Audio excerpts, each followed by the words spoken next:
In 2014, the choice before the Scottish people was framed by Westminster parties as the strength and stability of the UK on the one hand and the uncertainty of independence on the other.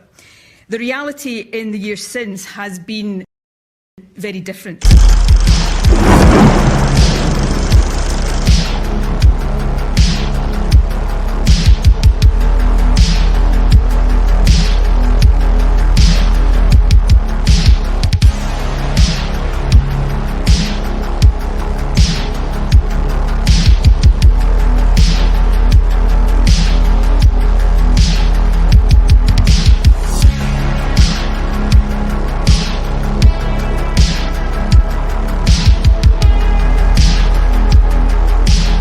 So I'm a Labour strategist by background, and I was sort of tapped up to run the Better Together campaign. So I was the chief executive. I set up the Better Together campaign, which was the cross-party No campaign in 2014.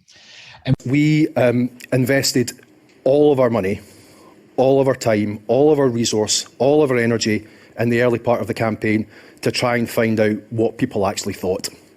And we did it in two stages. So the first stage was we tried to figure out actually where the electorate was. What were the numbers? Which way were people going to vote? And not in a superficial way. We really buried into it to try and find out exactly which way the population was going. 30% of people were, no matter what we said, no matter what we did, were going to vote yes. There was nothing we could do to change their minds. 40% of people, thankfully, a bigger number, were going to vote no. Nothing the Yes campaign could say or do was going to change their mind. They were going to vote no. So the campaign then became about the 30% in the middle. And as a campaigner and as people who work in campaigns, I implore you to always think about how your campaign can impact those people whose minds can be changed, particularly when it comes to politics. We ran our entire campaign for the 30% in the middle. And that was why we won, because we knew that the people whose minds could be changed were the ones who we had to talk to.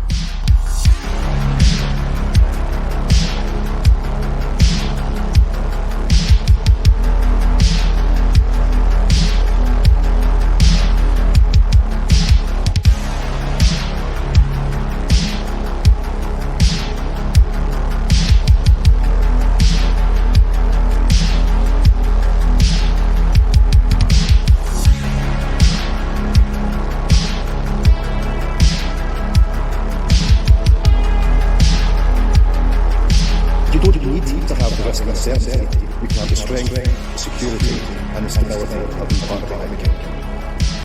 So the 30% told us, after a huge amount of analytical work and research, that they were going to make their decision based on risk and uncertainty, the risk and uncertainty of leaving the United Kingdom, Scotland leaving the United Kingdom. What does that mean? What will it mean to my pension? This is the first time we met the phrase Project Fear in the Scottish referendum.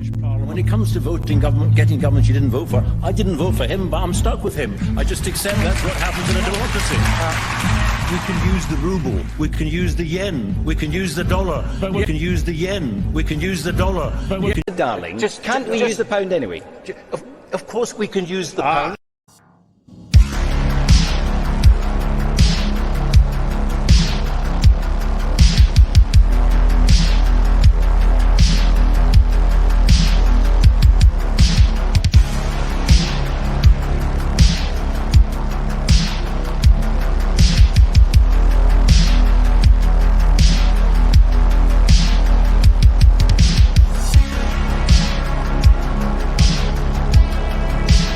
Not just tax avoidance that is the problem.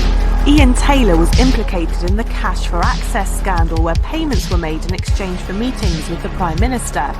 Vittel has also pleaded guilty for paying surcharges to Saddam Hussein's government to get oil contracts.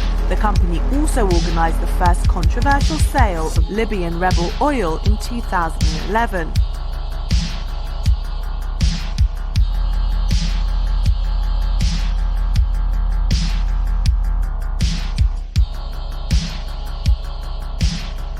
Let's look at age, because there's been a fair bit about age, particularly because the poll that was conducted by YouGov and released on referendum day itself had one conclusion about how young people voted, and the Ashcroft poll, which was conducted on referendum day and the day after, had a slightly different conclusion. So this is based on our sample of 4,000 people, and if we look at young people, that's everyone under 30, they were more likely to vote yes, and the most decisive group here is those over the age of 70, 69% of whom were more likely to vote no.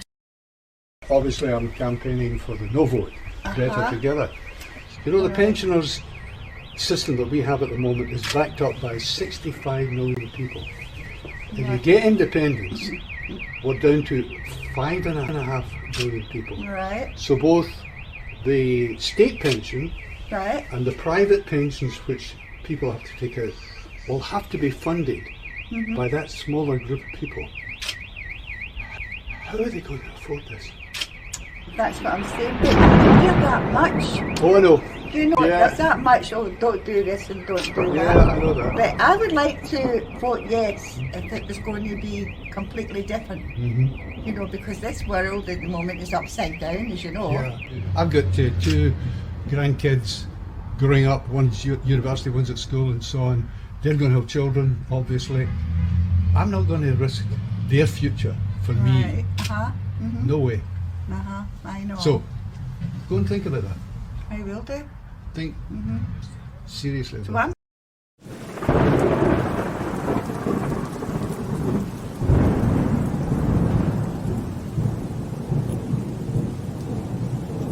Archie McPherson, and I'm campaigning for the better together, for the no. Right. Oh, don't film me. Oh no, you're looking gorgeous.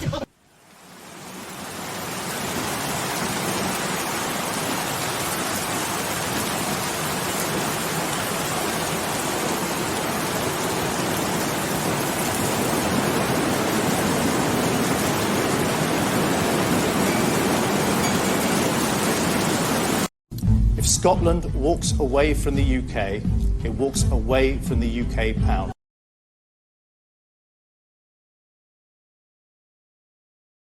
As the campaigns went on, the warnings got darker. A vote for yes is a huge risk to jobs, to the currency and our national health service.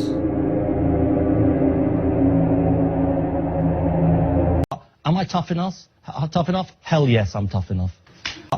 And it went on and on, even though many within the no camp didn't think it was working. It was absolutely appalling. And I was regularly telling George Osborne to stop running a negative campaign, to stop telling the Scots that they were too wee and too poor to run their own affairs, that they couldn't have the pound. It simply wasn't credible. And we started off in that campaign with only 28% supporting independence, and we ended up with 45%. We could have quite easily run a campaign for the 40%. It would have made my life a lot easier. I would have had less grey hair. We could have done things that people would have been much more receptive to in terms of our core vote, but we would have lost. We only won because we talked to the 30%. People felt anxious. From our research, we understood that people felt anxious about making a decision of this magnitude. People knew how big a decision it was, and by telling them, don't worry, here's the answer, was very important because it made people feel much more comfortable about voting. Now, it's still not clear whether, in the end, Project Fear actually worked, whether it tipped enough Scottish voters right at the last moment into sticking with the Union. But it caused an enormous backlash in Scotland, huge resentment and anger. And Project Fear is remembered without a great deal of affection in Scotland to this day.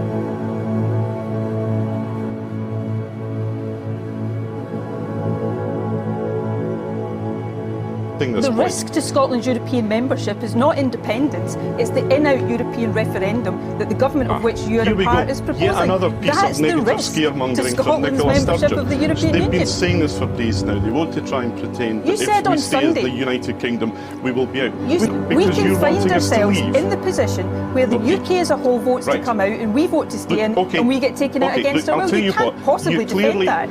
Scotland votes to stay in the EU as the UK decides to leave.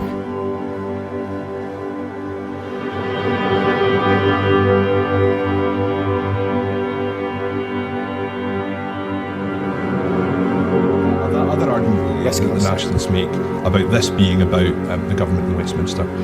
Governments come and go. Governments last for 5 years and then sometimes are kicked out. Independence would be forever. And the argument the Nationalists make about an independent Scotland doesn't rest on the colour of government that there was in Westminster. When there was the longest period of sustained Labour government in our history, 13 years of Labour government, all the way through that they argued for independence too. As I say, I don't think this is a debate about democracy. I don't think for them it's a debate about the policy of welfare reform. It's about what they've always argued for, which is separating us from our friends and family and the rest of the United Kingdom.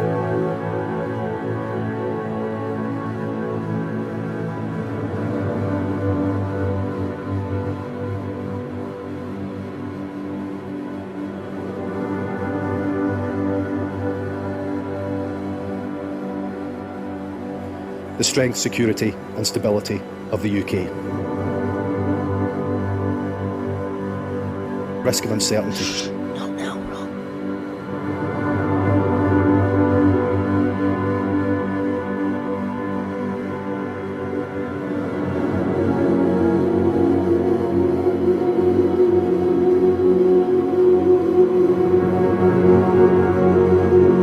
Actually, the moment those announcements came out, closely coordinated, one after the other, the pound actually dipped again. So it doesn't appear to be working.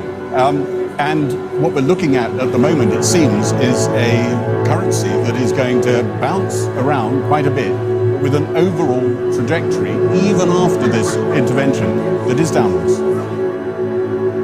Interest rate rises mean it's more expensive for the government to borrow. The change, even just since last Thursday, could cost us £14 billion a year in higher debt interest payments by the middle of this decade, but it also puts up the bills for those on mortgages. A typical mortgager might see their bill go up by £1,000 a year just because of the change in interest rate expectation. Well, if the pound keeps falling, then the price of a lot of essentials is going to go up, and that is going to make all of us poorer in the long term. Because if the pound falls, what we import costs more. And the problem is that the UK imports an awful lot of stuff, about £640 billion last year. The British economy is a joke. Right, slowly but surely it's been revealed to be a giant financial entrepot that clears euros. That might not be lasting much longer. The rest of the country is GVA negative. Everybody lives off of transfers, and the bits of the economy that make money are these rentier sectors that basically add no value, don't do innovation, and just care about sweating assets and getting feased. This is not good. You do not want to be attached to this for the long term. And if you can get out now. Well, that other argument that the Nationalists make. And we set up Twitter squads. We had these people who were just tweeting aggressively, rebutting points, just getting out there and showing how confident we were in our arguments. So we had banks of people in our campaign headquarters that as soon as the leader of the Yes campaign said something, they were on it. They were just, oh, that's rubbish, that's nonsense.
best off 1% take 14% of all income, the rest of 10% take another 14%, that makes 28%. That is a higher proportion than in any other country in Europe. We are now the most economically unequal country in Europe, and if things carry on as they are, we'll become the most economically unequal country in the rich world in the next 10 years.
Spent in Croydon is far more value to the country from strict utilitarian calculus than a pound spent in Strathclyde. Indeed, you will generate jobs and growth in Strathclyde far more effectively if you invest in Hackney or in Croydon or in other parts of London.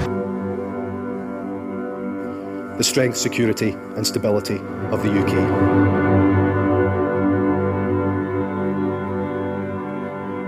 Risk and uncertainty.